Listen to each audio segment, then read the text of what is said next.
Hi, my name is Federico, and I'm a fourth-year PhD student at UC Riverside, working in Dr. Fabio Pasqualetti's lab. In this video, I will walk you through our publication titled Closed Form Estimates of the LQR Gain from Finite Data. This is joint work with Professor Baggio at the University of Padua in Italy. When we work with dynamical linear systems, we have many representations that we can use to describe the input-output relationship of the system, therefore infer the system properties and design controllers. One of such representations is through the time domain, where we express the input-output relationship of the system through the state x. Another popular approach is that of the frequency domain, where a transfer function h represents the input-output representation of the system through their poles and zeros of the system. A third approach, less known but still very powerful, is that of the geometric domain. And although I won't touch on this in this particular presentation, I invite you to check out our CDC work on data-driven plus geometric control. Now, what all these three system representations have in common is the underlying knowledge of the model of the system, be it matrices A, B, C, and D in the time domain and geometric domain, or the poles and zeros of the system in the frequency domain. When a model is not available, we can collect data, and we can obviously always go from a database representation to a model-based representation through system identification. What people have been doing recently instead is to try and stay in the database representation through what we now call direct data-driven control. And here we try to leverage data to directly infer the system properties and to directly design controllers for the system, therefore without performing system identification. This is exactly what we want to do in this talk, and in particular we assume that the knowledge of x for n experiments, we assume that the knowledge of x, x0, and u, where a vector column of this matrix is the state trajectory x0, x1, up to x of time t minus 1 of the state of a single experiment, and we perform n experiments. So this is going to be the state trajectory of experiment 1, of experiment 2, up to experiment n. Same thing we can say for the inputs. Now, the goal, as I was mentioning, is to find the LQR gain, which is the solution to an infinite horizon optimization problem of this sort, where Q is the weight that we have on the states, x of t is the state of the system at time t, and R is the weight, the cost on the inputs U. Again, U of t is the input at time t. Now, when t is finite, we have the so-called finite horizon control problem.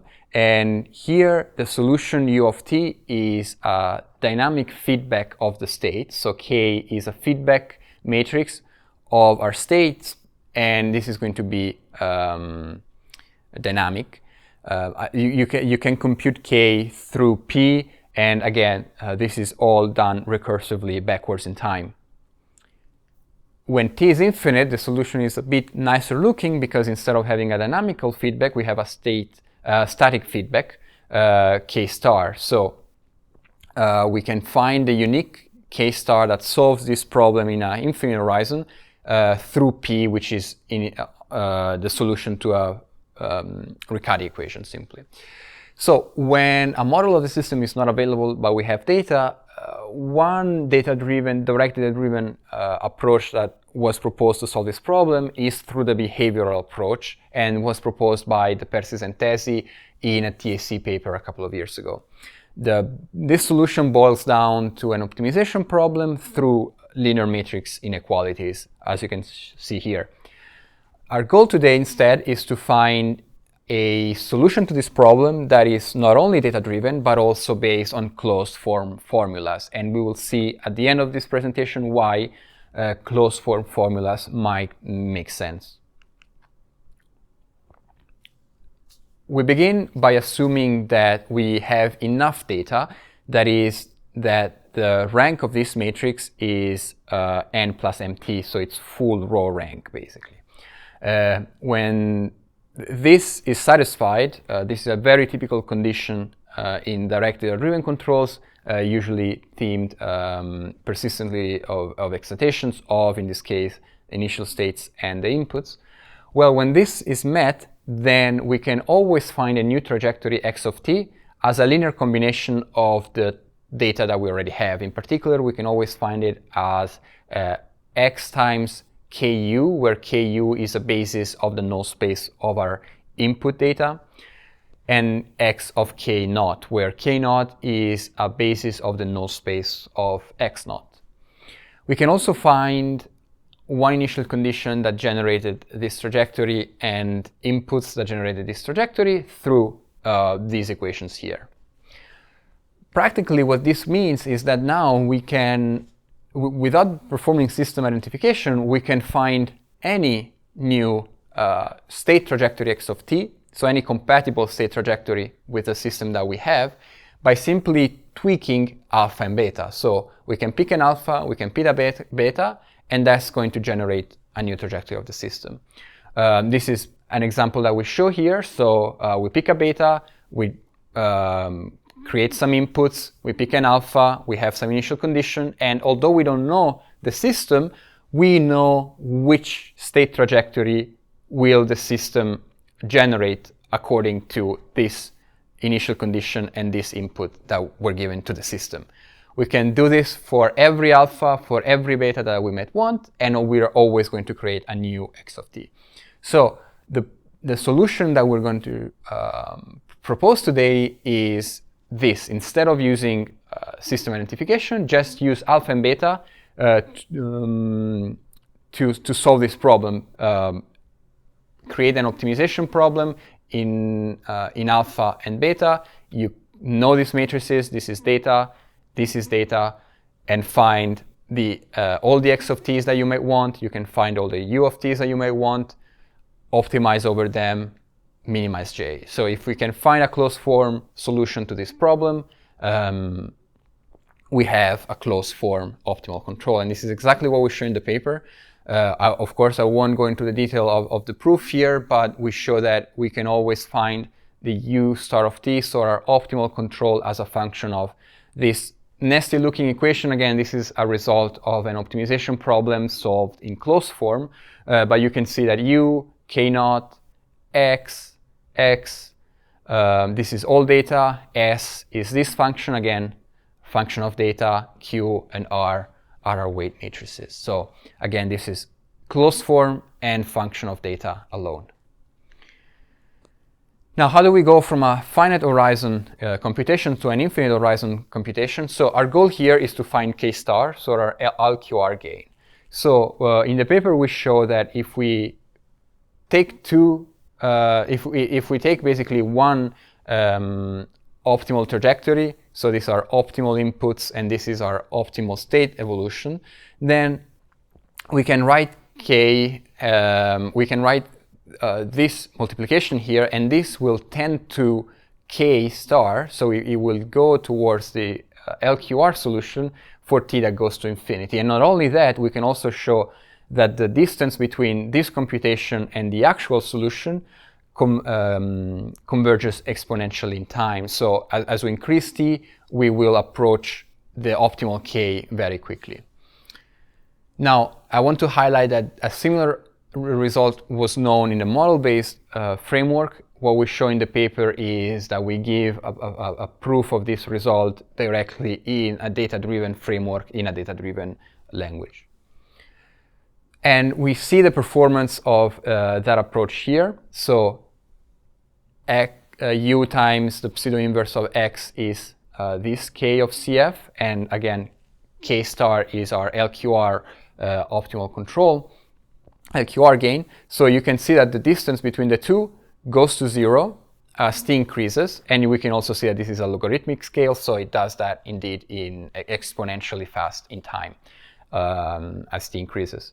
It does so, but you might notice here that we have something going on. So it's all of a sudden is going up again. So what's happening there? Well, we noticed that since K is a stabilizing controller, basically as T increases, we have many entries of the optimal control, both in the inputs and the states, that are very close to zero. Therefore, that computation is not well defined, and we have numerical errors in our code. So in the paper, we also propose a way to robustify this computation by using multiple trajectories and leveraging knowledge from multiple trajectories. Now, I'm not saying that we should collect more data. The data stays the same. We just compute more than one optimal trajectory for the same system and use them to, again, robustify our computation. So now we have two things that we can tune for. T, so the time window, the longer, the better, and the number of optimal trajectories that we can use. Again, the more, the better. And you can see here, for example, in the yellow case, in the yellow plot, we're fixing T, so the control horizon is fixed to 15, and as the number of concatenated trajectories increases, we're getting a better and better approximation of K up until a certain point where it doesn't improve much anymore. However, we can improve the number of the length, basically, of the computation. Therefore, if we now go to a control horizon of 30 here in pink, you can see that we're going down pretty fast, pretty well, and we get a better computation of K. Now, finally, I want to compare this to the state of the art and motivate why closed-form solutions are useful for us. In particular, here I'm comparing the computational time, so how long it takes to perform the actual computation of the algorithm, and how well it approximates the actual model-based optimal control. Here in yellow, you see the solution we propose today with only one trajectory. In blue, our solution when we concatenate 5 trajectories, so we robustify the computation. And in pink, the optimization-based solution of the persistent TESI. And first of all, I want to highlight how the optimization-based solution doesn't scale well in time, in the sense that in the dimension of the system, in the sense that as you're increasing the system size, you can see that the computation for the pink graph increases quite significantly. Again, this is logarithmic, whereas the blue still, of course, becomes a bit slower, but at a slower pace with respect to the pink one. At the same time, we can see that the yellow one doesn't behave very well, in the sense that it immediately kind of gets to a big error. So using one trajectory won't work, but you can see that using 5 trajectories is proving to be robust up to for bigger systems too. So you can see that the error that we make is pretty much in the same range, if not better, but this of course also depends on the numerical implementation of the algorithm. So I wouldn't judge this to be better or worse. I just think that these both work well in the sense that they find small errors even for large systems. However, we believe that a closed-form solution is better when computational efficiency is important. So this is all from our talk today. I hope you like this work. Please feel encouraged to check out our websites for more information on this paper and many other papers and works we have on data-driven controls and in general on control theory. Ciao.